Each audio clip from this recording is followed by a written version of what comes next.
7 alarm signals, 7 different Earth monitoring systems, all outside their historical range, right now, at the same time. That has never happened before. Not once. Not in the 50 years of modern planetary monitoring.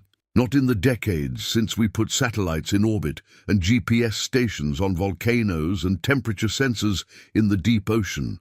Not in any year in the instrumental record that stretches back 150 years, 7 simultaneous departures. Same direction, same window, same 3 years. And the director of NASA's Climate Division published a paper about one of them, just one, with a question in the title. Scientists do not publish questions. They publish findings. When the head of NASA GISS uses a question mark in a peer-reviewed journal, something is wrong. The question was, are we in uncharted territory? The paper was published in September 2023. The anomaly it described, the global temperature record that exceeded every model projection by the largest margin ever recorded, did not go away. It persisted into 2024. It set a second consecutive record. For the first time in the instrumental history of climate measurement, 2 consecutive years fell outside the model ensemble's uncertainty bounds. Schmidt wrote one sentence that I want you to hold for the rest of this documentary. He wrote, "If the anomaly persists into 2024 and beyond, it may indicate that we are witnessing a step change in the climate system. A step change, not a gradual continuation of a trend. A step. A discontinuous jump to a new level. A change in the system's behavior, not just its rate." The 2024 data answered his question. We are in uncharted territory, and the temperature record is only one of 7 simultaneous anomalies showing departures from historical baselines, in the same direction at the same time, with no single unified explanation. 7 simultaneous departures. Different data sets. Different measurement systems, different physical mechanisms, all pointing in the same direction simultaneously. This is the data no one is talking about. Let me give you the full inventory of why this matters before we go any deeper. The Earth system is not a single variable. It is a network of coupled systems. The atmosphere, the oceans, the cryosphere, the biosphere, the geosphere, the magnetosphere, each one influencing the others through feedback loops that operate on timescales from seconds to millennia. The stability of the current climate, which has persisted in a relatively narrow range for the last 10,000 years of the Holocene epoch, is the result of these systems being in a mutually reinforcing equilibrium. That equilibrium is not fragile in the way that a single component system is fragile. It is resilient in the way that complex networks are resilient, able to absorb perturbations and return to equilibrium up to a point. Beyond that point, the feedbacks that previously maintained stability begin to amplify the perturbation rather than absorb it. The system shifts. The history of the Earth's climate shows that these shifts are real, that they can be rapid, and that they do not require extreme external forcing to trigger. The internal dynamics of the system, the feedbacks, the non-linearities, the threshold behaviors, can produce transitions that are disproportionately large relative to the perturbation that initiated them. What the convergence of 7 simultaneous anomalies suggests is not that any one of them is about to produce a catastrophe. It is that the network of Earth system components is simultaneously closer to its collective threshold than at any previous point in the modern record. And here is the specific reason that a convergence of this kind is more significant than a single extreme event in isolation. When multiple components of a coupled network are simultaneously anomalous, they interact. The anomaly in one component does not simply add to the anomaly in another. It multiplies it through the feedback connections between them. The temperature anomaly affects the carbon cycle, which affects the temperature. The sea ice anomaly affects the albedo, which affects the temperature, which affects the sea ice. The AMOC weakening affects the rainfall in the Sahel, which affects the vegetation, which affects the carbon cycle.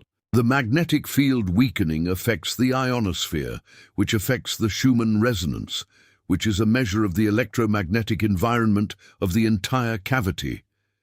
These are not separate problems. They are the same problem expressed through different measurement systems. The Younger Dryas is the most recent example, but it is not the only one.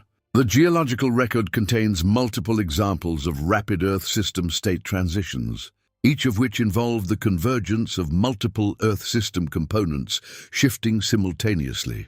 The 8.2 kiloyear event, approximately 8,200 years ago, was a rapid cooling episode that lasted approximately 150 to 200 years. It was triggered by the catastrophic drainage of glacial lakes in North America as the last of the Laurentide ice sheet melted, flooding the North Atlantic with fresh water and temporarily disrupting the AMOC.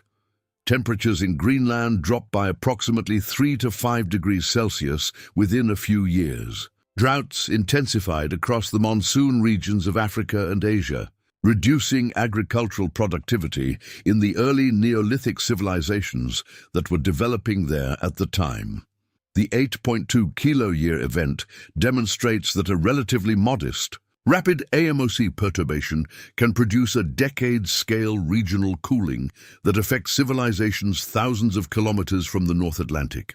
The early Neolithic settlements in the fertile Crescent show a gap in occupation during this period, a brief abandonment of agricultural sites that corresponds to the drought conditions associated with the 8.2 kiloyear cooling, the Holocene climate. Optimum, the warmest period of the current interglacial, approximately 6,000 to 8,000 years ago, shows a different kind of state. Higher summer insolation in the northern hemisphere drove stronger monsoons, a greener Sahara, and a different configuration of ocean circulation.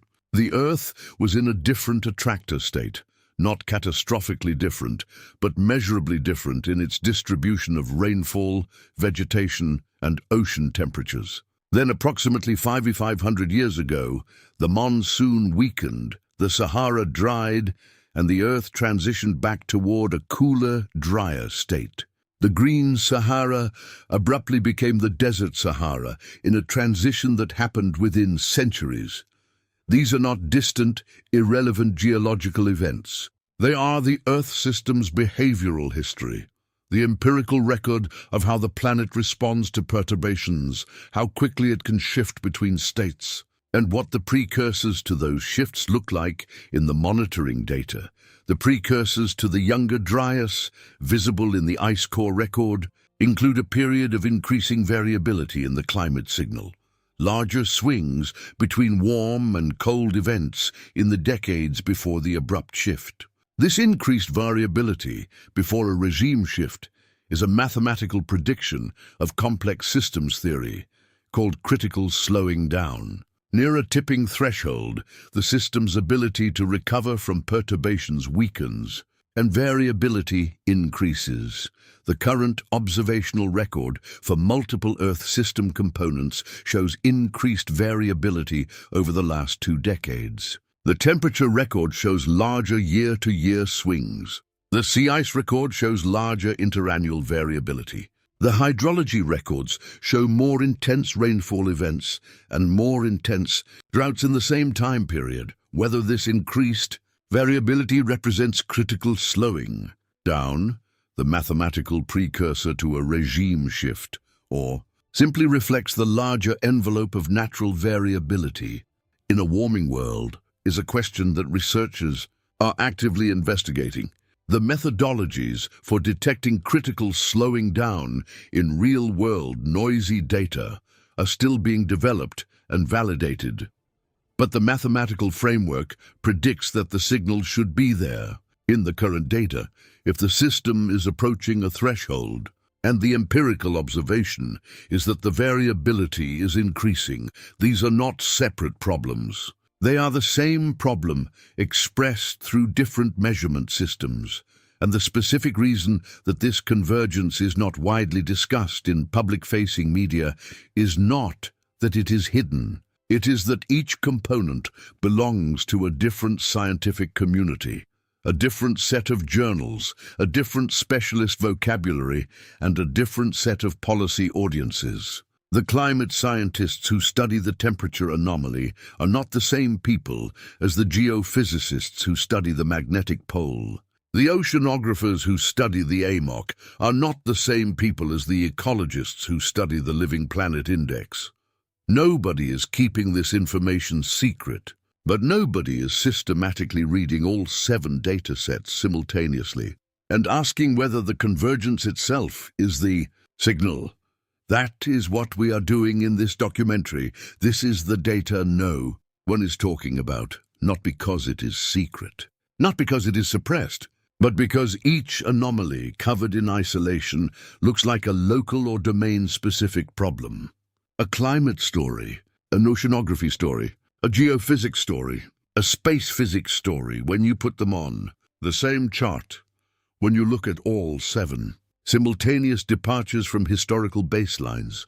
In the last 5 years, the picture that emerges is not 7 separate stories, it is one story. And that story is not that the planet is about to end. It is not that human civilization is collapsing.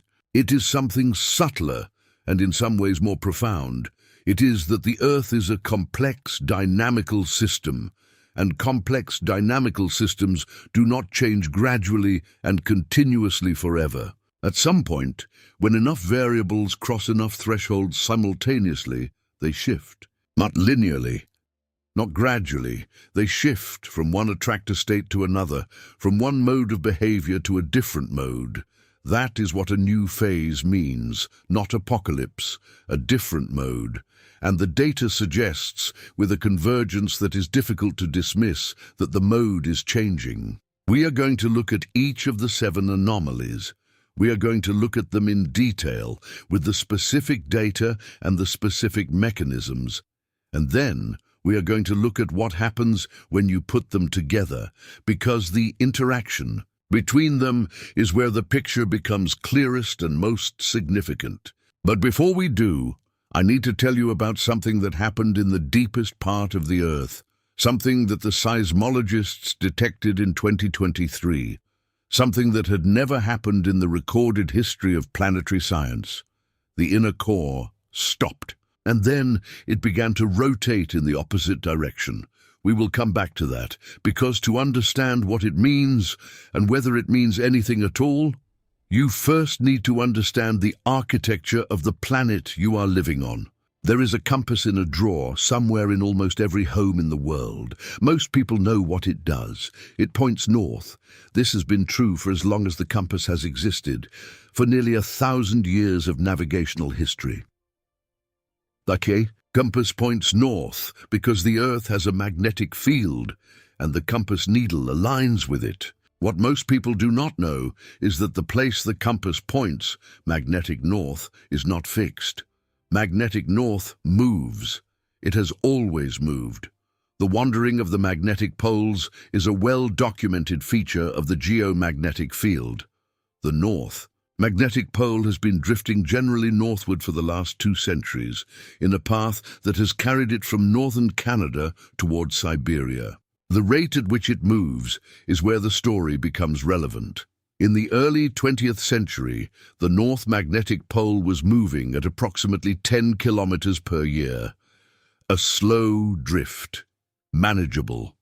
The navigation charts that account for magnetic declination, the difference between magnetic north and geographic north, needed updating every few years. By the 1990s, the drift rate had increased to approximately 40 kilometers per year. By 2019, it had reached approximately 55 kilometers per year. The navigation charts needed to be updated on an emergency basis.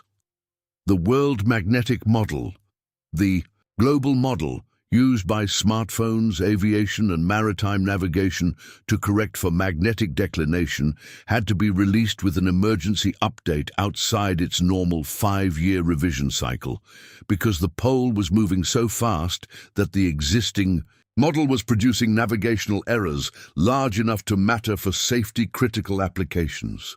This was not a headline story. It appeared in specialist publications and was noted by navigation authorities and updated in software. Most people never heard about it, but the acceleration of the magnetic pole's drift is one of the clearest observable signals of something happening in the Earth's liquid outer core, the layer of molten iron and nickel between the solid inner core and the mantle at depths of approximately 2,900 to 5,100 kilometers below the surface. The geomagnetic field is generated by the movement of this liquid iron, a self-sustaining electromagnetic dynamo powered by the Earth's rotation and by the convective movement of the liquid metal as heat rises from the inner core. The field's structure and its changes at the surface reflect the dynamics of this convection in the outer core. When the pole accelerates, it means the convection pattern in the outer core is changing.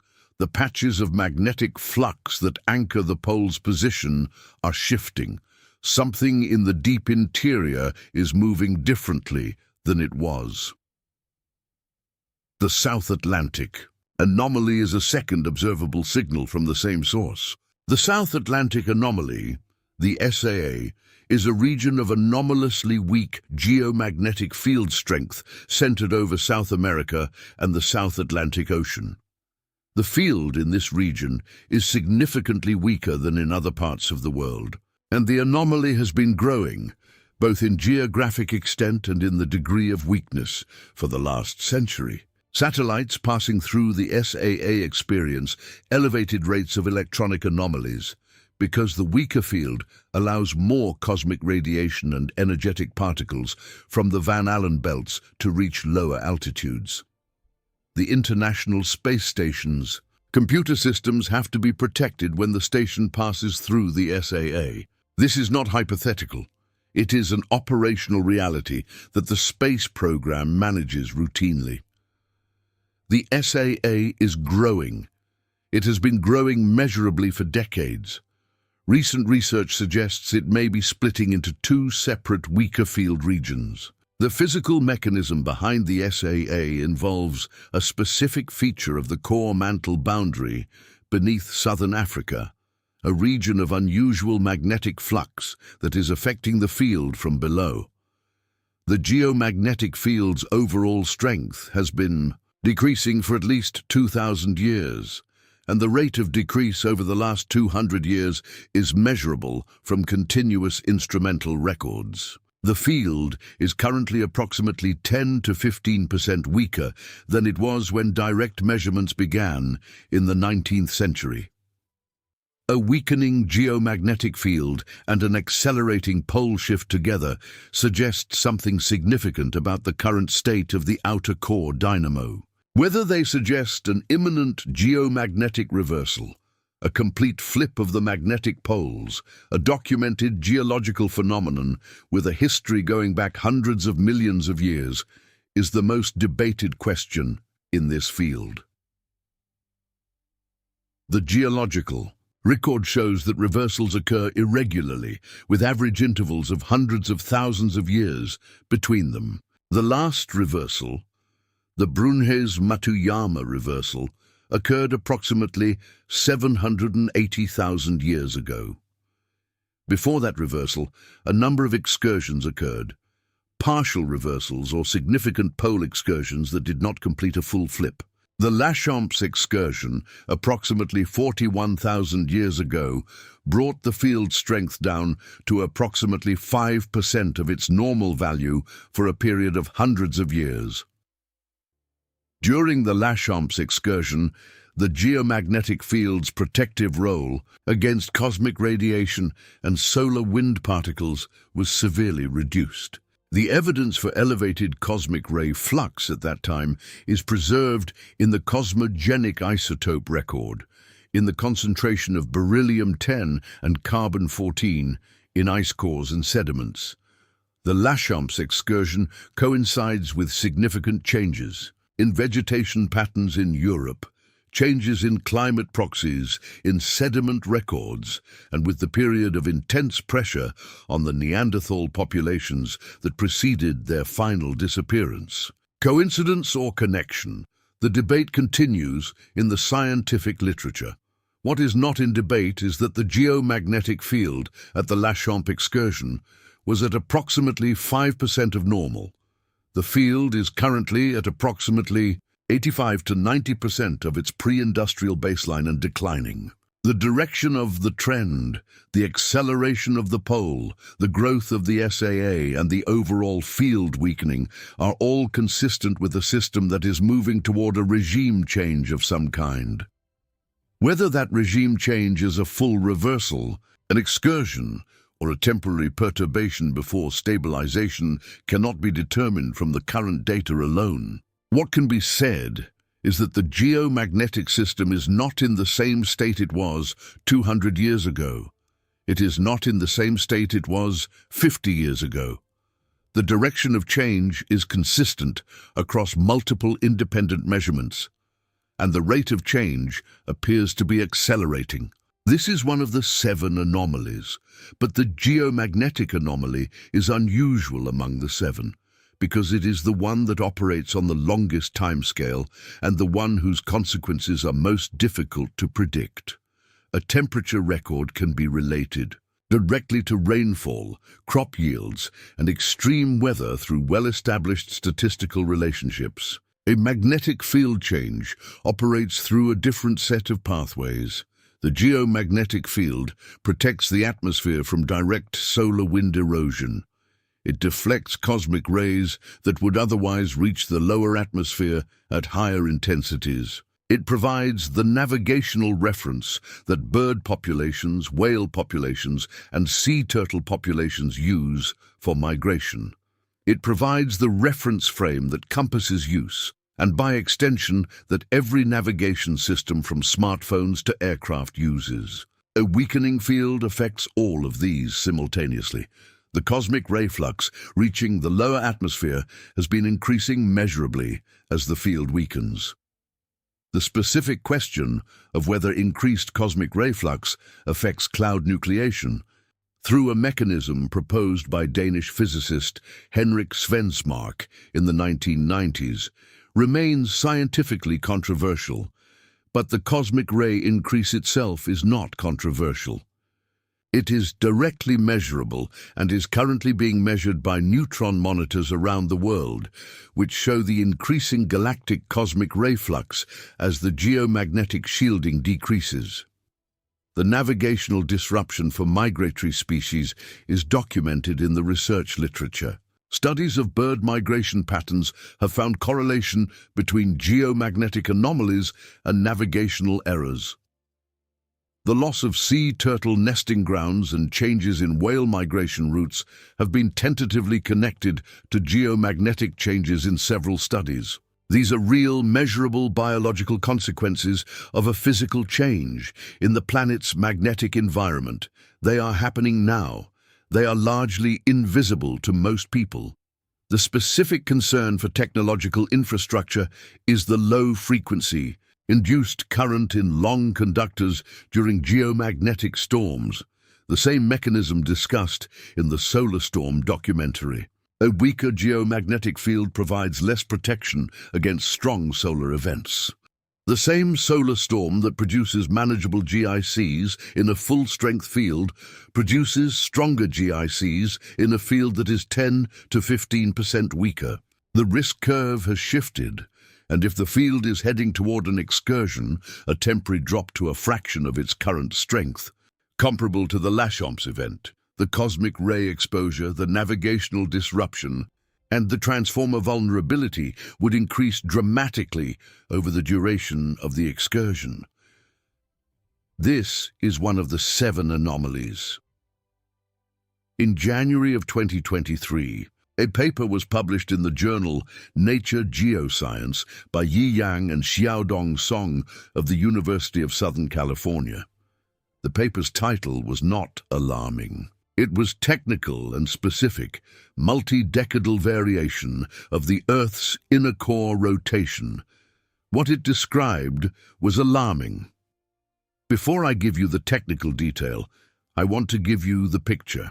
Because this is one of those moments where the science is actually more strange and more visceral than any description I could invent.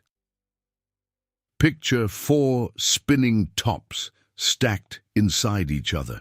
The outermost one is the crust and mantle, the part you live on. The next layer in is the liquid outer core, molten iron thousands of kilometers thick. Then comes the solid inner core at the center, a ball of iron roughly the size of the moon. For decades, that innermost ball, the solid iron core at the center of this planet, was spinning fractionally faster than everything above it. Barely noticeable, fractions of a degree per year, but measurably consistently faster. Then, around 2009, it matched the rotation of everything above it exactly, and then it began to fall behind. From the perspective of the surface, from where you are standing, the inner core changed direction. It went from rotating slightly ahead of everything above it to rotating slightly behind. The innermost layer of this planet changed its rotation behavior, relative to everything above it, that has never been recorded before in the entire history of seismic measurement.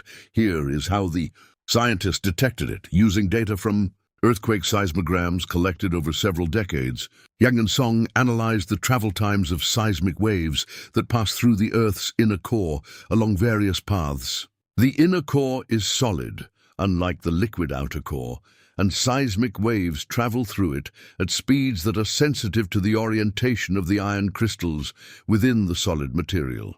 If the inner core is rotating at a different rate than the mantle and crust above it, the path lengths and travel times of seismic waves passing through the core will change systematically over time. By analyzing these systematic changes in seismic travel, times from earthquakes recorded at the same stations over decades, Ying and Song were able to reconstruct the rotation history of the inner core relative to the mantle.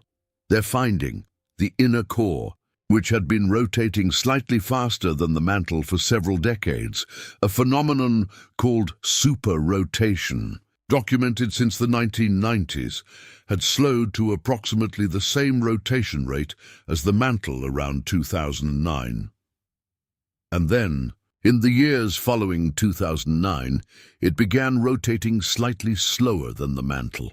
In effect, from the perspective of an observer standing on the surface, the inner core had decelerated from its previous super-rotation, matched the rotation of the surface for a brief period, and then begun rotating in a direction relative to the surface that was opposite to its previous super-rotation. This was reported in media as the inner core rotating backwards, a technically imprecise but evocative description that created considerable public attention and considerable alarm. The scientific reality is more nuanced. The inner core has not literally reversed direction. It is still rotating in the same eastward direction as the rest of the planet. What changed is its rotation rate relative to the mantle. The differential rotation changed sign from slightly faster than the mantle to slightly slower. In both cases, the difference from the mantle's rotation rate is tiny, fractions of a degree per year. But the dynamical significance of this change is not tiny. The inner core's rotation is coupled to the outer core's magnetic field through electromagnetic torques, and to the mantle through gravitational and electromagnetic interactions. Changes in the inner core's differential rotation affect the distribution of angular momentum in the Earth's deep interior, which in turn can influence the rotation of the mantle and the crust. The Earth's rotation, the length of the day, measured as the time for one complete rotation, is not perfectly constant. It varies by tiny amounts, driven by the redistribution of mass within the Earth and between the Earth's surface and atmosphere. The melting of glaciers and ice sheets changes the moment of inertia. Atmospheric pressure patterns, ocean currents, and the dynamics of the core-mantle coupling all contribute small variations to the length of the day.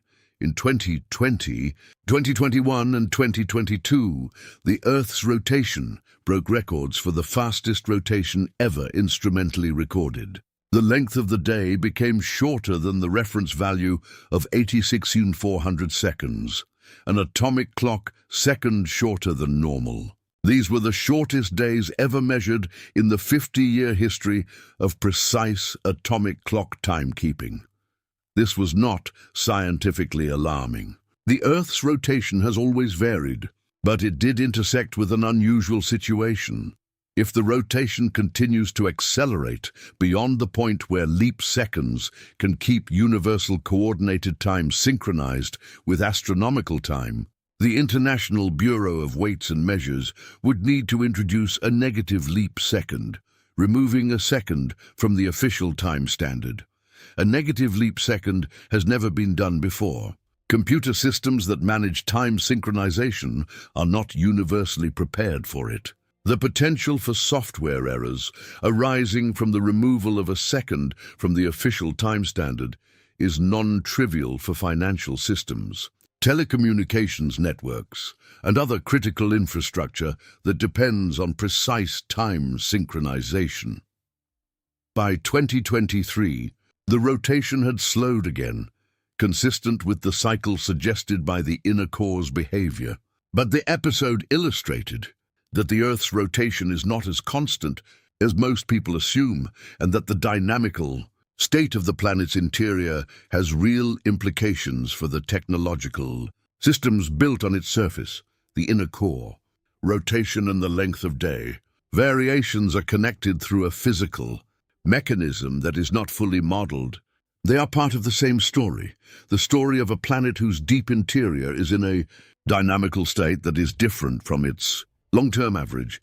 The inner core rotation story connects to the other anomalies through angular momentum redistribution. When the inner core's differential rotation changes, angular momentum transfers to the mantle, which influences the surface rotation rate. The record-fast Earth rotation of 2022, the shortest days ever measured, corresponded to a specific phase of the inner core dynamics. The subsequent deceleration as the inner core began subrotation corresponded to the return toward normal day length.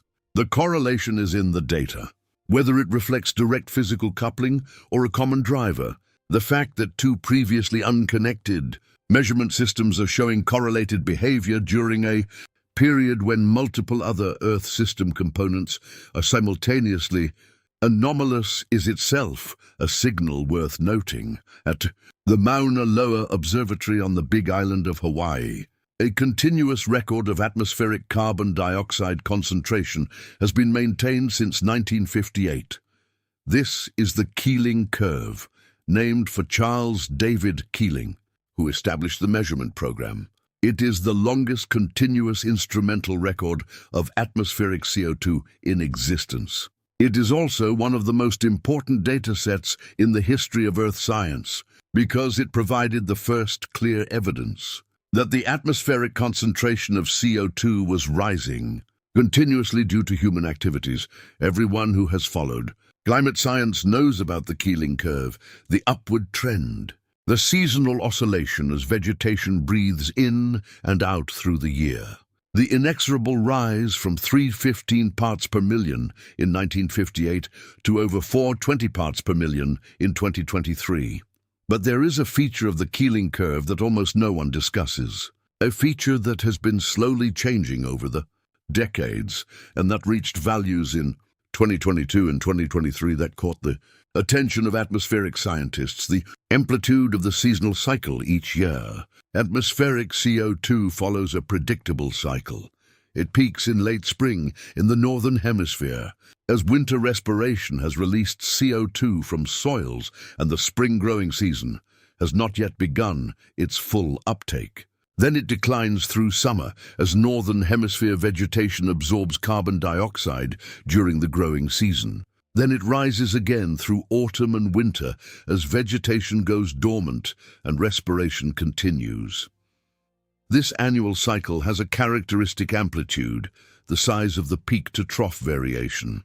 In 1960, the amplitude of the seasonal cycle at Mauna Loa was approximately 6 parts per million. By 2022, it had grown to approximately 9 parts per million. The amplitude of the seasonal cycle has been growing over the decades. This is itself a signal. It suggests that the seasonal uptake of carbon dioxide by northern hemisphere vegetation has been increasing, which is consistent with a longer and more productive growing season driven by warming temperatures. But the 2022 and 2023 values for the seasonal amplitude were not just at the high end of the historical trend, they were above it. The amplitude of the 2023 seasonal cycle was the largest ever recorded in the Keeling record. This could reflect a particularly strong growing season in 2023, or it could reflect a signal of changing carbon cycle dynamics that is separate from the simple warming-driven growing season extension. The rate of growth of the annual average CO2 concentration, the year-over-year increase, also showed unusual behavior in 2023. The atmospheric CO2 growth rate in 2023 was the fastest ever recorded, exceeding even the growth rates observed during strong El Niño years when tropical forest carbon uptake decreases. Strong El Niño years are typically associated with spikes in the CO2 growth rate because warm, dry conditions in tropical forests reduce their carbon uptake. The 2023-2024 El Niño was strong, which explains some of the elevated growth rate, but not all of it. The residual, the portion of the 2023 CO2 growth rate above what the El Niño effect alone would predict, suggests that the land carbon sinks may be less efficient than previous years, that the forests and soils of the planet are absorbing a smaller fraction of the carbon emitted by human activities than they did in previous decades. The land carbon sink is one of the critical buffers in the global carbon cycle. Terrestrial ecosystems, forests, soils, grasslands currently absorb approximately 30% of annual human carbon emissions. If the efficiency of this sink is declining, then the fraction of human emissions that remains in the atmosphere increases, and the rate of atmospheric CO2 growth accelerates even without any increase in emissions. A declining land carbon sink would be a phased change in the carbon cycle, a shift from the current state where a significant fraction of emissions are captured by natural systems toward a state where a larger fraction accumulates in the atmosphere. The specific mechanisms through which the land carbon sink can weaken are well studied and are already showing early evidence in the monitoring data. The first mechanism is forest dieback, driven by drought and heat stress. Forests store carbon in their biomass and in the soils beneath them. When forests experience extreme drought and heat, trees die and release their stored carbon back to the atmosphere. The Amazon rainforest, which stores approximately 150 to 200 billion metric tons of carbon, equivalent to several decades of global human emissions, has been experiencing its worst droughts on record in recent years, coinciding with the warming of the tropical Atlantic. Several studies have found that parts of the southeastern Amazon have already transitioned from a carbon sink to a carbon source, emitting more carbon from decomposition and fire than they absorb from photosynthesis. The second mechanism is permafrost thaw. Permanently frozen soil in Arctic and subarctic regions stores approximately twice as much carbon as the entire atmosphere. As Arctic warming, which is proceeding approximately 3 to 4 times faster than the global average, thaws the permafrost, the organic material that has been frozen for thousands to tens of thousands of years begins to decompose, releasing carbon dioxide and methane. Methane has approximately 80 times the warming potential of carbon dioxide on a 20-year timescale. The permafrost carbon feedback is the largest potential source of non-human carbon emission in the Earth system. It is partially included in some climate models, but not fully captured in others, because the specific microbial and hydrological processes governing permafrost carbon release are difficult to simulate at the resolution of global climate models. The 2023 CO2 growth rate anomaly may reflect early evidence of either or both of these mechanisms becoming active in the global carbon budget. It may also primarily reflect the El Niño-driven reduction in tropical forest uptake. Disentangling. These contributions with the available data is an active area of research. The 2023 data is not sufficient to conclude that this shift has definitively occurred.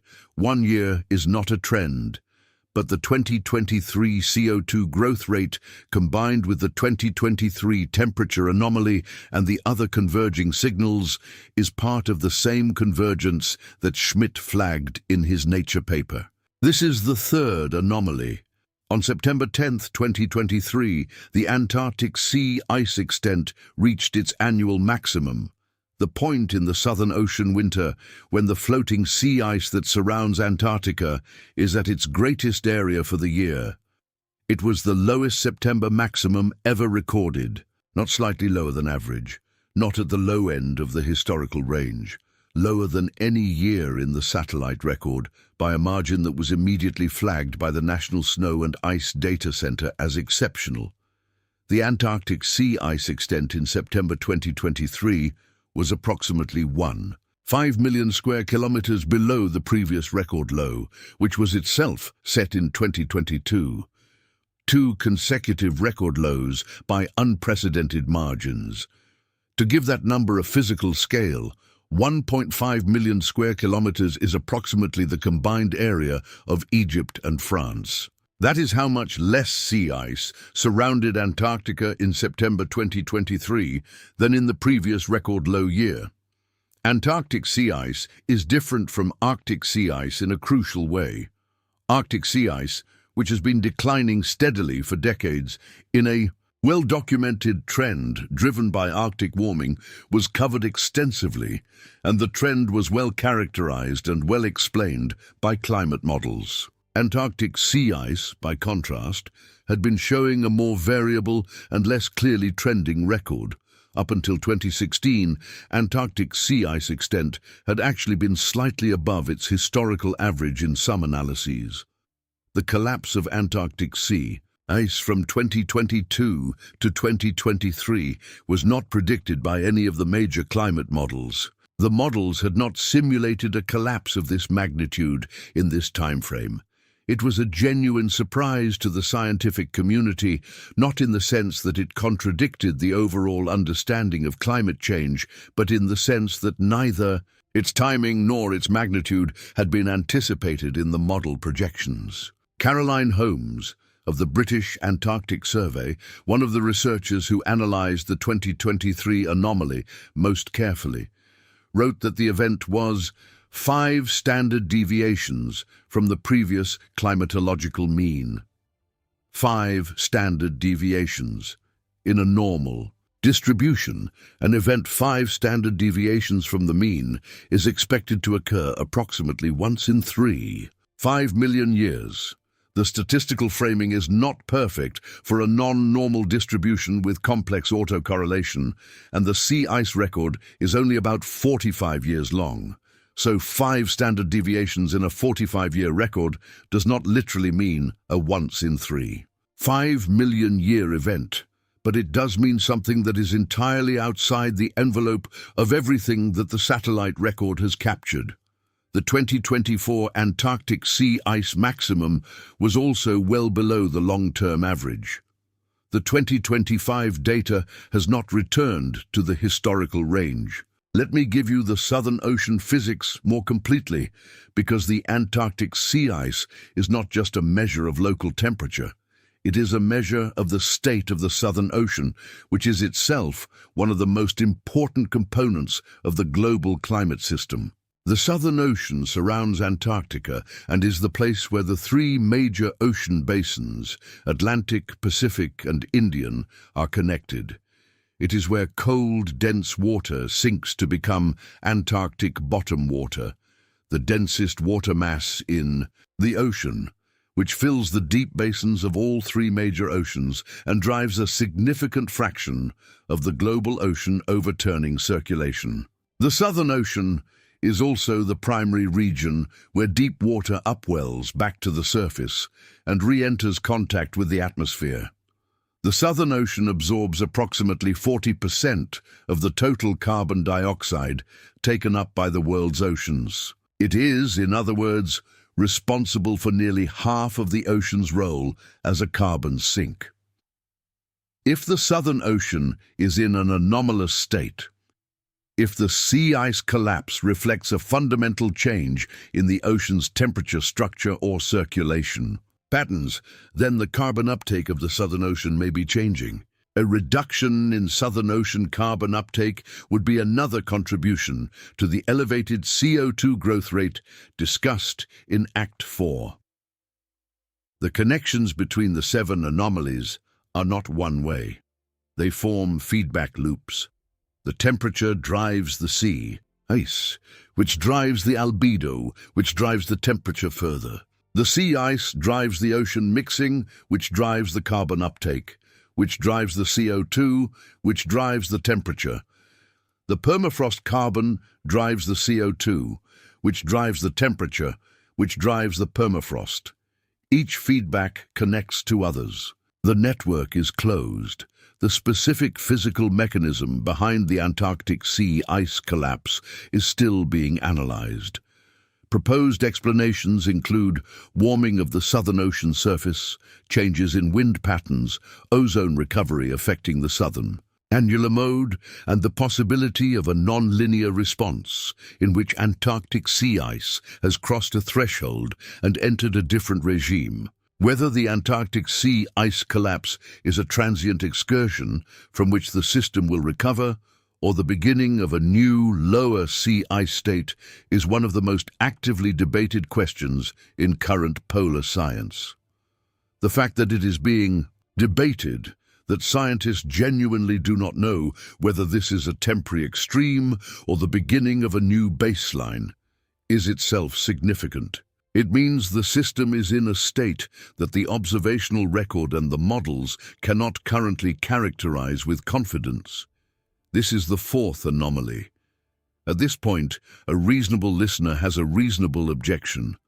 All of what I have described so far, the temperature anomaly, the magnetic shift, the core dynamics, the carbon cycle changes, the Antarctic sea ice collapse, could be explained to varying degrees by the combination of human-caused climate change and natural variability. Climate change explains the warming trend. The El Niño explains some of the 2023 temperature spike. The La Niña to El Niño transition explains some of the CO2 growth rate. Natural geomagnetic variation explains some of the pole shift. The inner core dynamics are within the range of previously observed behavior, if at the edge of it. The Antarctic sea ice collapse is shocking, but may be a temporary extreme. This is not a wrong explanation. It is a partial explanation. The individual components do not require invoking anything outside the frameworks of established Earth science. But here's the number I need you to hold before we go. Further, 6 out of 9. That is the number that does not appear in news headlines. 6 of the 9 boundaries that define the safe operating space for human civilization, the conditions that made agriculture possible, that made cities possible, that made everything we call modern life possible, have been crossed. Not 1, not 2, 6. We are 2/3 of the way out of the stable zone, and the pace is not slowing. This comes from the planetary boundaries framework, a scientific assessment by Johan Rockström and collaborators at the Stockholm Resilience Center. The 9 boundaries are climate change, biosphere integrity, land system change, freshwater change, biogeochemical flows, ocean acidification, ozone depletion, aerosol loading, and novel chemical entities. A 2023 assessment found that 6 have been crossed. Climate change is 1. Biosphere integrity, where species extinction runs 100 to 1,000 times the background rate, is another. Land system change, freshwater change, nitrogen and phosphorus flows from agriculture, novel chemical entities, including plastics and synthetic compounds. 6 of 9. Now here is the specific problem with each anomaly has its own explanation, framing a complex dynamical system, a system with many interacting components, multiple feedback loops and nonlinear responses. The individual mechanisms driving each component are not independent of each other. They are connected. The same forcing that changes the temperature distribution in the atmosphere also affects the atmospheric circulation, which affects the ocean currents, which affects the sea ice extent. The same changes in the carbon cycle affect the radiative balance, which affects the temperature, which affects the ice, which affects the albedo, which feeds back into the temperature. The convergence of anomalies in multiple Earth system components simultaneously is not expected in a linear system where each component responds independently to external forcing. It is expected in a non-linear system that is approaching or has recently crossed a threshold, a tipping point where the feedbacks between components amplify the response beyond what any single forcing alone would produce. The specific concern in the current scientific literature is not that any single anomaly is inexplicable. It is that the simultaneous occurrence of anomalies across multiple components, temperature, sea ice, carbon cycle, ocean heat, magnetic field dynamics, at the same time suggests that the Earth system may be entering the kind of state transition that dynamical systems theory describes as a regime shift. A regime shift is not a catastrophe. It is not necessarily even harmful. A regime shift is simply a transition from one stable attractor state to another. The current climate of the Earth is one attractor, a state that the system has been maintaining with variability for the last several thousand years. A warmer, different circulation climate is another attractor. The path between them is not smooth and gradual. The analogy from other complex systems is instructive. A lake ecosystem can be in a clear water state for decades and then shift within years or even months to a turbid algal bloom-dominated state when nutrient loading crosses a threshold.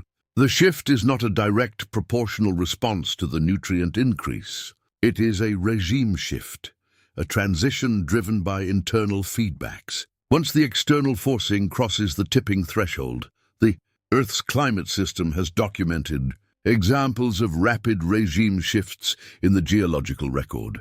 The Younger Dryas, a rapid return to glacial conditions approximately 12,900 years ago, began with a temperature drop of approximately 10 degrees Celsius in Greenland in less than a decade. It ended equally abruptly, with temperatures rising approximately 10 degrees in a few decades, 11,700 years ago. These transitions were not gradual responses to gradual forcing. They were regime shifts, driven by changes in the Atlantic circulation, that caused rapid reorganization of the global heat transport system. The question that the convergent anomalies of 2022 to 2026 are raising in the scientific community is not whether the Earth system can undergo regime shifts. It can. It has. The question is whether the current anomaly convergence is the precursory signature of the leading edge of such a shift.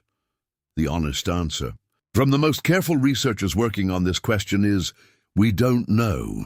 The data is consistent with the interpretation that a regime shift is underway.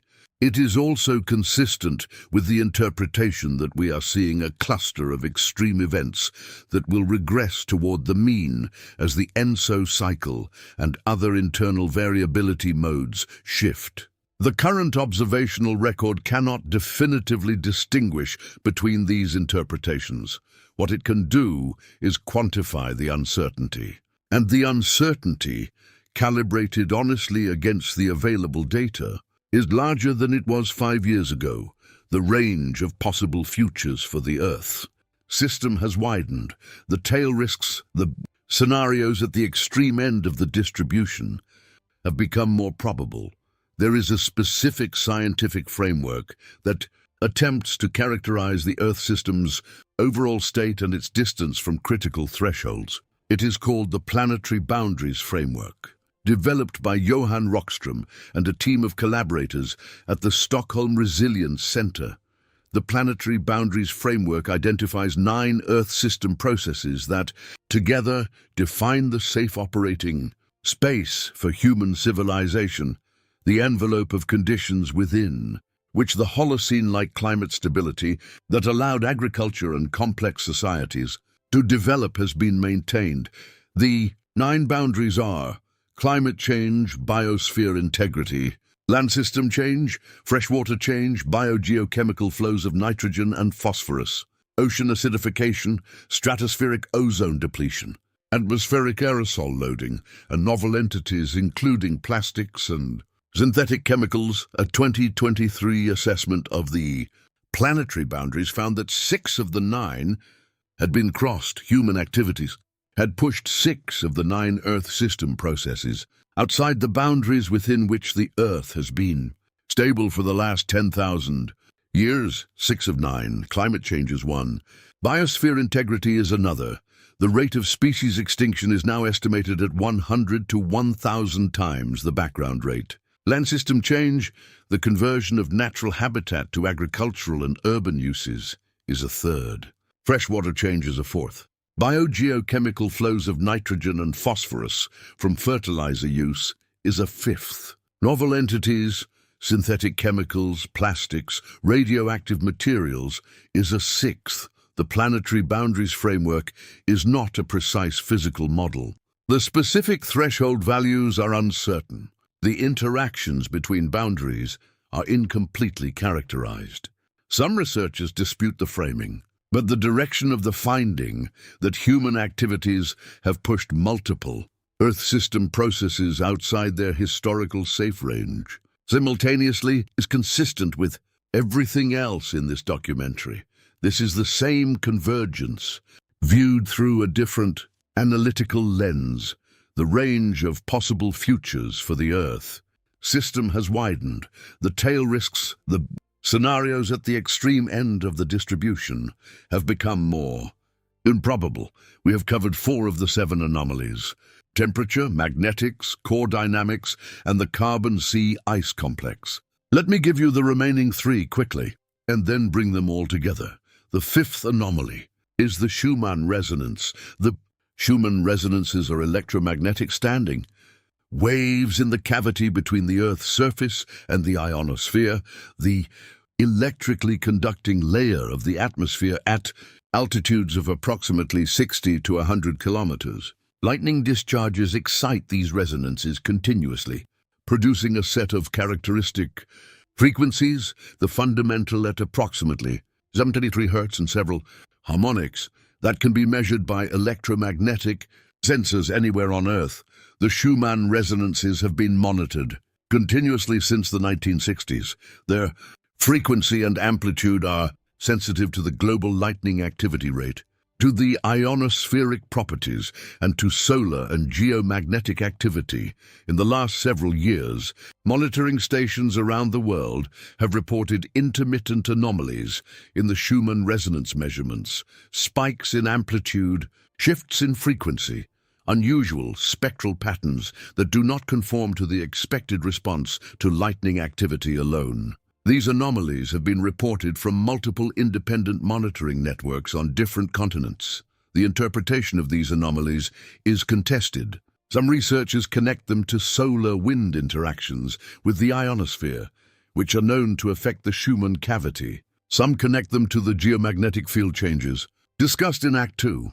Some are skeptical that the anomalies are real and attribute them to instrumental noise or local electromagnetic interference. What is not contested is that the Schumann resonance environment has changed measurably over the period of continuous monitoring in ways that correlate with and are likely influenced by the geomagnetic changes discussed previously.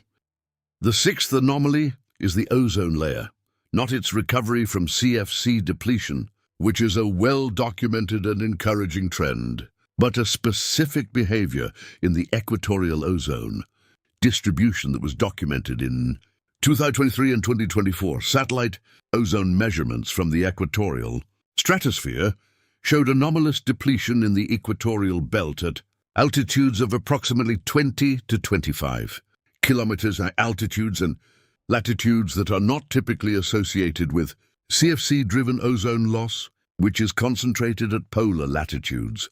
The proposed explanation involves the Hunga Tonga volcanic eruption of 2022, which injected water vapor at altitudes that can react with ozone chemistry in ways that are distinct from the CFC mechanism. But the anomaly is more extensive and persistent than current models of the Hunga Tonga. Water injection fully explain.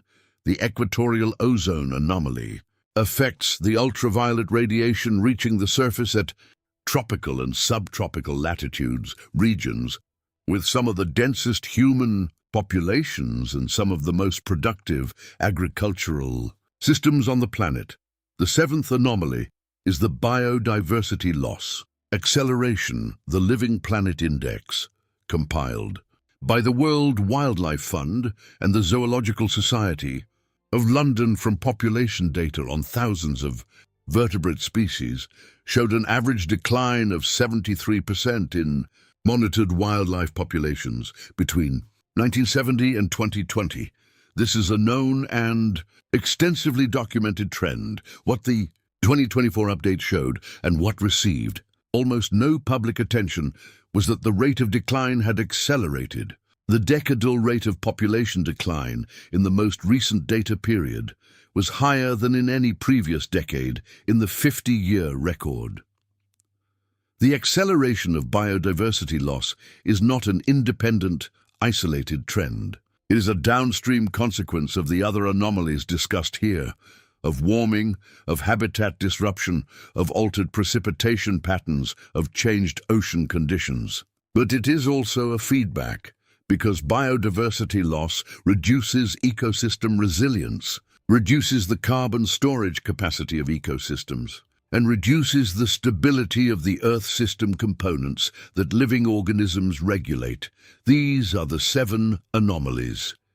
Temperature record misalignment with models, magnetic pole acceleration and field weakening, inner core rotation shift, carbon cycle growth rate anomaly, Antarctic sea ice collapse, Schumann resonance changes, biodiversity loss acceleration, 7 data sets, 7 measurement systems, 7 physical mechanisms, all showing simultaneous anomalous behavior in the same directional sense toward a different, less predictable, less stable state. Let me now address the interaction between the anomalies explicitly, because the interactions are the most important part of the picture and the part that is least visible when the anomalies are covered in isolation. The temperature anomaly interacts with the carbon cycle anomaly through the land carbon sink. Higher temperatures reduce forest productivity in heat-stressed regions and increase soil respiration rates, both of which reduce carbon uptake. The temperature also drives permafrost thaw, which increases carbon emissions from high-latitude soils. The temperature anomaly interacts with the Antarctic sea ice through the Southern Ocean surface temperature. Warmer ocean surface temperatures delay sea ice formation in autumn and accelerate melting in spring. The reduced sea ice extent reduces the albedo of the Southern Ocean, which increases the absorption of solar radiation, which warms the ocean further, which further reduces the sea ice, a positive feedback loop. The magnetic field weakening interacts with the temperature anomaly through the galactic cosmic ray flux. Higher cosmic ray flux, which follows from lower geomagnetic shielding, may affect cloud nucleation patterns. If cosmic rays affect cloud cover, then geomagnetic changes can influence the Earth's radiative balance. The direction and magnitude of this effect is still debated in the scientific literature. But the physical mechanism is plausible, and the effect, if real, would represent a feedback between the geomagnetic anomaly and the temperature anomaly. The AMOC weakening interacts with the sea ice through heat transport. The AMOC carries warm water from the tropics to the North Atlantic, where it gives up heat and sinks. A weaker AMOC delivers less heat to the North Atlantic, cooling that region, which can affect sea ice extent in the Arctic. Changes in Arctic sea ice affect the atmospheric circulation patterns over the northern hemisphere, which affect the jet stream, which affects the frequency and duration of heat waves, cold snaps, and extreme precipitation events over Europe and North America. The biodiversity loss interacts with the carbon cycle through ecosystem services. Forests that have lost species diversity are less resilient to drought and disease. Less resilient forests are more likely to experience mass mortality events that release their stored carbon. The Amazon dieback, which is connected to the temperature anomaly, is also connected to deforestation-driven biodiversity loss. The combination of warming and habitat fragmentation is more destructive than either alone. Each anomaly is connected to multiple others. The network is not a chain, it is a mesh. And in a mesh of feedback connections, when multiple nodes are simultaneously anomalous, the interactions between them can produce emergent behavior that none of them would produce in isolation. This is what complex systems researchers call a cascade. Not a linear cascade from one domino to the next, but a simultaneous, multi-directional amplification in which the anomalies reinforce each other across the network. 7 datasets, 7 measurement systems, 7 physical mechanisms, all showing simultaneous anomalous behavior in the same directional sense toward a different, less predictable, less stable state. The geological record contains the only direct evidence for what the Earth looks like when it is in the middle of a phase transition, when multiple Earth system components are simultaneously shifting from one state to another. The Younger Dryas, which began approximately 12,900 years ago, is the most recent and best documented example of a rapid climate state transition. The Earth had been warming steadily since the peak of the last glaciation approximately 20,000 years ago. Ice sheets were retreating. Sea levels were rising. The climate was moving in a clear direction toward a warmer interglacial state. And then, in approximately a decade, Greenland temperatures dropped by approximately 10 degrees Celsius. The warming trend reversed abruptly. The ice sheets stopped retreating and in some areas re-advanced. The Atlantic meridional overturning circulation, the system of ocean currents that includes the Gulf Stream and redistributes heat from the tropics to the North Atlantic, weakened. Dramatically, the proposed trigger for the Younger Dryas is the drainage of a large glacial lake, Lake Agassiz, which covered much of central North America, into the North Atlantic. The sudden influx of cold, fresh water disrupted the salinity-driven density differences that drive the Atlantic overturning circulation. The heat pump shut down. The North Atlantic cooled. The entire northern hemisphere climate reorganized. The Younger Dryas lasted approximately 200 years before ending equally abruptly. The termination of the Younger Dryas, the transition back to warming, occurred in approximately 10 to 50 years, as reconstructed from Greenland ice cores. Temperatures rose by 10 degrees in a generation. This is what a climate regime shift looks like in the geological record. Not a gradual trend. A step. The Younger Dryas transition is relevant to the current situation, not because the Earth is currently experiencing a Younger Dryas, it is not, but because it demonstrates the range of behavior that the Earth's climate system is capable of. Rapid transitions, abrupt reorganizations, non-linear responses to forcing that crosses a threshold. The question that the current convergence of anomalies is asking is whether the Earth system is approaching a threshold of comparable significance. The AMOC, the Atlantic, meridional overturning circulation, the same current system whose disruption triggered the Younger Dryas, has been weakening.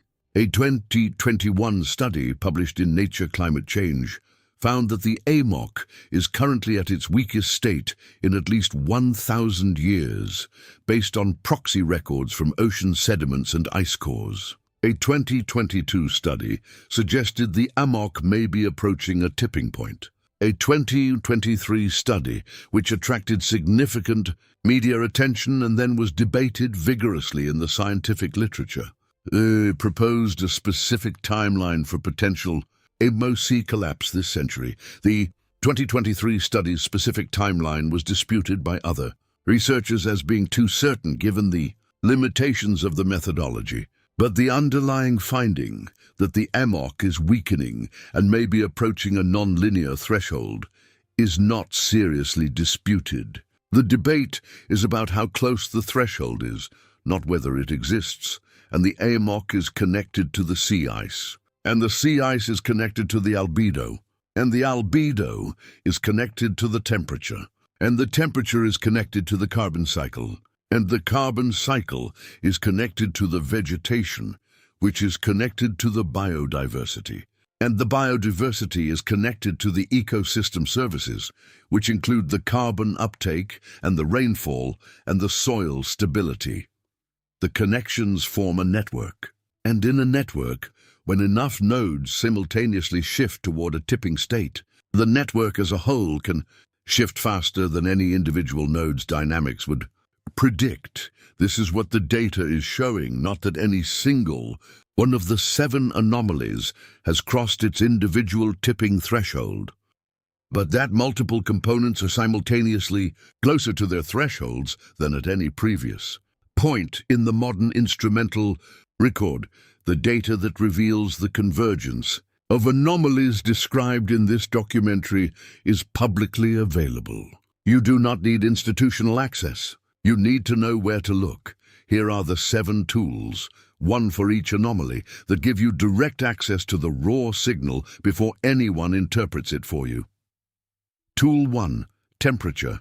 NASA GISTEMP. The NASA GIS Surface Temperature Analysis at data.gis.nasa.gov gives you the monthly global average surface temperature anomaly updated in near real time. The single number to watch is the current year's anomaly above or below the model ensemble range. The Copernicus Climate Change Service provides a second independent dataset that updates monthly and was the first to confirm both the 2023 and 2024 records. When 2 independent systems show the same anomaly, the signal is not a measurement artifact. Tool 2, Magnetic Pole, British Geological Survey. The World Magnetic Model page at the British Geological Survey provides the current position of the magnetic North Pole and its annual rate of drift. The number to watch, kilometers per year. In 1990, that number was 10. In 2019, it was 55. Load the page and check where it stands today. If the rate is still above 40 kilometers per year, the anomaly is continuing. Tool 3, Antarctic Sea Ice. NSIDC, the National Snow and Ice Data Center at nsidc.org, updates sea ice extent daily. The chart shows the current year against the historical record from 1979 onward. The shaded envelope is the full range. When the current year's line falls below the lower edge of the shaded range, you are looking at a value the entire 45-year record has never produced. Load it, see for yourself where we are today. Tool 4, CO2 growth rate, NOAA Mauna Loa. The Mauna Lower Atmospheric CO2 record at gml.noaa.gov updates weekly and goes back to 1958. The number to watch is not the absolute level. It is the year-over-year growth rate. If the growth rate in a La Niña year exceeds the historical La Niña average, the land carbon sink is declining in efficiency. That is the signal that changes the entire forecast. Tool 5, AMOC Strength, Rapid Array. The RapidMOCA array at rapidac.uk has been measuring Atlantic circulation transport continuously since 2004. The number is given in Sverdrups, units of ocean flow volume per second. The multi-year downward trend in this number is the most direct real-world measurement of whether the Atlantic heat pump is weakening. An acceleration in that decline would be the most significant single data point in this documentary's entire framework. Tool 6, Earth Rotation. International Earth Rotation and Reference System Service at iars.org publishes daily measurements of the Earth's rotation rate. The length of day anomaly, positive means slower rotation, negative means faster, shows you the current state of the core mantle angular momentum exchange. The 2020-2022 record fast rotation period and the subsequent deceleration are visible directly in this data. Tool 7. Biodiversity. Living Planet Index. The WWF's Living Planet Index, updated every 2 years, tracks population trends across thousands of vertebrate species. The number to watch is not the cumulative decline. It is the rate of decline in the most recent decade compared to the previous decade. If that rate is accelerating, the biological component of the Earth system is destabilizing faster than it was.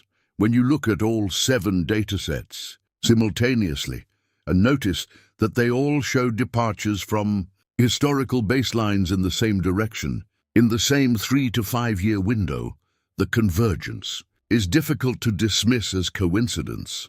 The specific skill that separates informed understanding from panic or denial is the ability to read these datasets directly, to see the raw signal before it is filtered through any framework, any agenda, any headline. There are 4 specific indicators to watch over the next 3 to 5 years that will tell you whether the convergent anomalies represent a genuine step change or a temporary cluster. First, does the global temperature anomaly remain above the model ensemble median for a 3rd and 4th consecutive year? Each additional year above the model range confirms the step change hypothesis. Second, does Antarctic sea ice remain at the new lower baseline or return toward the pre-2016 average? 3 to 5 years of data will statistically distinguish a regime shift from a temporary extreme. Third, does the AMOC transport continue declining without recovery, or does it stabilize? An abrupt acceleration in the AMOC decline is the most alarming possible signal in this framework. Fourth, in the next La Niña year, is the CO2 growth rate higher than historical La Niña years predicted?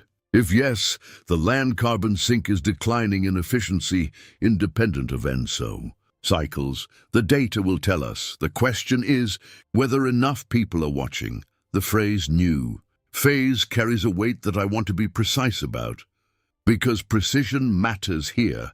A new phase does not mean the end of the world. Complex dynamical systems enter new phases all the time. The Atlantic Ocean has been in different phases. The monsoon systems have been in different phases. The Arctic has been in different phases over the historical record. A new phase is a new operating regime, a different set of statistical properties, different patterns of variability, a different relationship between variables that the system has settled into. What a new phase means in practice depends on what the new phase is and how far it is from the current one. If the Earth system is entering a warmer, different circulation phase, analogous to the warm periods of the Holocene thermal maximum 8,000 years ago, the transition will involve significant regional disruptions, changes in precipitation patterns, shifts in agricultural zones, changes in extreme weather statistics, and sea level rise on timescales of decades to centuries. These are serious. They are not civilization ending. They require adaptation, investment, and planning. If the Earth system is entering a transition toward a significantly warmer state, driven by amplifying feedbacks, where the carbon cycle sinks weaken, the ice albedo feedback accelerates, and the AMOC weakens substantially, the changes are more severe and the timescales are compressed. Still not immediate apocalypse, but significantly more disruptive than the first scenario. The honest scientific answer is that we do not currently know which of these scenarios the current anomaly convergence represents. The data is consistent with both. The uncertainty bounds are wide. The models that are best calibrated to the current observations suggest the higher end of the distribution is more probable than it was 5 years ago. What you do with this uncertainty depends on your context, your geography, and your planning horizon. For individuals, the most immediately actionable response is resilience planning, the same kind of resilience that a thoughtful person maintains for any low-probability, high-impact risk. Water storage, energy independence, food supply diversity, geographic awareness of the specific climate risks for your region. These are not extreme measures. They are the analog of keeping an emergency kit and a first aid certificate, reasonable responses to a world where the statistical distribution of extreme events is shifting. For communities and institutions, the most immediately actionable response is incorporating the current anomaly data into planning assumptions, rather than assuming mean reversion to historical baselines. Infrastructure designed for the historical climate may be inadequate for the climate of the next 30 to 50 years. Agricultural planning based on historical precipitation and growing season averages may need to be updated for a different statistical distribution. For researchers and policymakers, the most immediately actionable response is investment in the monitoring systems that reduce uncertainty. Let me be specific about what those monitoring investments look like. Because vague calls for more investment in science do not move budgets or policies. The AMOC monitoring system at 26.5 degrees north, the rapid array, is the only continuous high-resolution measurement of the Atlantic circulation's transport. It has been operating since 2004 on a relatively modest budget, maintained by the UK Natural Environment Research Council and the US National Science Foundation. Extending this monitoring to additional latitudes, particularly in the South Atlantic, where the AMOC's southern limb is less well observed, would dramatically improve the ability to detect early signs of AMOC weakening before they manifest as climate impacts at the surface. The Southern Ocean Observing System, which includes Argo floats, moored buoys, and satellite altimetry, needs expansion at the latitudes most directly relevant to Antarctic sea ice formation and melting. The 2023 sea ice collapse revealed gaps in the monitoring system's ability to diagnose the ocean heat content changes responsible for the event in real time. The Permafrost Monitoring Network, which tracks soil temperature and active layer depth at high latitude sites across Russia, Canada, and Alaska, is under-resourced relative to the importance of permafrost carbon feedbacks in the global carbon budget. Key monitoring sites in Siberia, which holds the largest carbon stocks in permafrost, have had data gaps in recent years due to funding disruptions.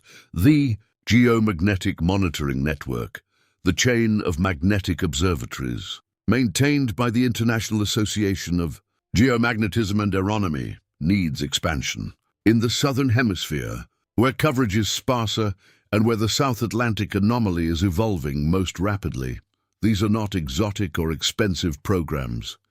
The combined annual operating cost of all the Earth monitoring systems described in this documentary, the Argo program, the Rapid Array, the NSIDC satellite processing, the Mauna Loa CO2 measurements, the World Magnetic Model, the IER's rotation monitoring, is a tiny fraction of the economic cost of a single major extreme weather event. The return on investment for Earth system monitoring is among the highest of any scientific program. Every dollar spent on monitoring reduces the uncertainty in climate projections, improves the timeliness of warnings, and enables better calibrated adaptation decisions. But the benefits are diffuse and long-term, and the funding mechanisms for scientific monitoring programs are vulnerable to budget cycles that prioritize immediate visible outputs. Nay, the kind of investment that allows the distinction between a regime shift and a temporary extreme to be made more quickly and more accurately.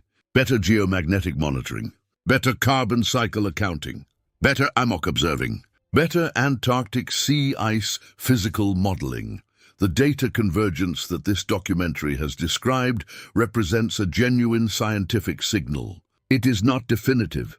It is not complete. It is not the final word on where the Earth system is going, but it is a signal. And the quality of the monitoring systems determines how quickly and accurately that signal is interpreted. The 7 anomalies are not going away. The magnetic pole will continue to move. The inner core's dynamical state will continue to be revealed by earthquake seismology. The CO2 concentration will continue to rise, and its growth rate will continue to track the efficiency of land carbon sinks. The Antarctic sea ice will continue to tell us about the state of the Southern Ocean. These measurements are ongoing. The data is accumulating. The picture is getting clearer slowly as more data comes in.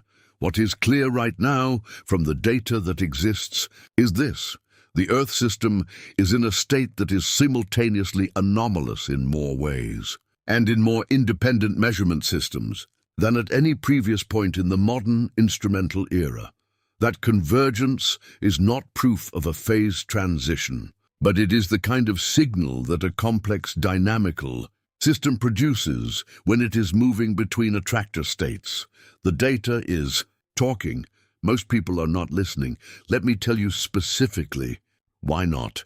Because the explanation is not complacency or ignorance. It is structural. The scientific disciplines that study each of these 7 anomalies are organized around the specific system they study. Climate scientists study the temperature record and the carbon cycle. Geophysicists study the magnetic field and the inner core. Oceanographers study the AMOC and the sea ice. Ecologists study the biodiversity indices. Space physicists study the Schumann resonance and the magnetosphere. Each community publishes in its own journals. Each community attends its own conferences. Each community builds models that focus on its own domain and that incorporate the other domains as boundary conditions rather than as fully coupled interactive components. The models that the IPCC uses for climate projections are primarily climate models. They capture the carbon cycle, the ocean circulation, and the ice albedo feedback in considerable detail. But they do not include the geomagnetic dynamics, the inner core rotation, or the Schumann resonance. These are considered separate domains. The models that geophysicists use for the geomagnetic field do not include the carbon cycle or the sea ice. They are focused on the core dynamics. There is no operational model of the full Earth system that simultaneously includes all 7 of the anomalous components described in this documentary and their interactions. Such a model does not exist. It would require coupling climate models to geomagnetic models to ecosystem models to seismic models in ways that are scientifically tractable in principle but not in current operational practice. This is not a failure of scientific ambition. It is a reflection of the genuine difficulty of the problem and the specialization of the scientific workforce that has evolved to address it. The consequence is that the convergence of anomalies across multiple Earth system components is invisible in any single scientific community's data view. It is only visible when you take the step back and look across all the datasets simultaneously. The step that no single community is organizationally positioned to take as a routine matter. This documentary has taken that step. The picture it shows is not comfortable, but it is the picture the data produces. There is a question.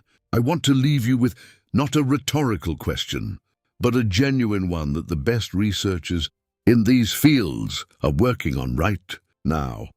Is the convergence we are seeing a cause and effect chain, where one change is driving the others? Or is it a coincidence of independent anomalies that happen to be occurring simultaneously? If it is a chain, the question becomes, what is the driver? Is it the human forcing of the climate system, which has accelerated faster than any previous forcing in the geological record? Is it a natural cycle of the Earth's deep interior that we do not yet fully characterize? Or is it the interaction between human forcing and a natural threshold, where the human component has pushed the system close enough to a natural tipping boundary that the system is now doing the rest? These questions have different implications. If it is human forcing alone, then reducing emissions is the lever.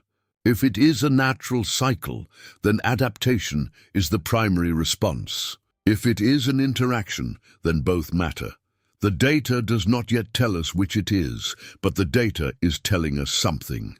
And the practice of reading it carefully, watching the magnetic pole, checking the Mauna Loa CO2, looking at the Antarctic sea ice extent, following the amok transport and the temperature anomaly, that practice is not paranoia.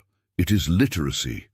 The Earth communicates its state through its data systems, the way a patient communicates condition through vital signs. The monitoring networks are the stethoscope. The scientists are the diagnosticians.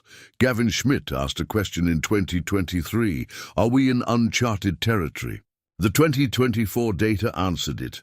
The 2025 data confirmed it. We are in uncharted territory. The charts don't show this region because no instrument has been here before us. We are the first generation of humans to have monitoring systems sensitive enough to watch a planetary phase transition in real time, if that is what this is. Whether that is a privilege or a warning is a question each generation answers for itself. What is not a question is the data. 7 signals, 7 systems, same window, same direction, all publicly available. All updating right now. The Earth is not waiting for us to decide whether this is real. It is already happening. The only question is who is watching.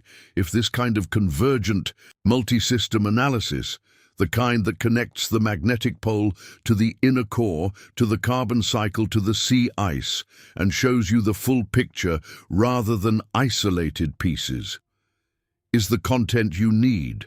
Subscribe now and turn on notifications. The next video goes deep on the one signal we only briefly touched on today, the amok weakening, the most consequential, most debated, and most directly connected to the rainfall, the agriculture, and the extreme weather that will define the next 50 years. That video releases next. In the comments below, one question only, after everything we covered: which of the 7 anomalies concerns you most, given where you live and the decisions you are actually making? Not the most dramatic, the most relevant to your life. The most grounded answer gets featured in the follow-up.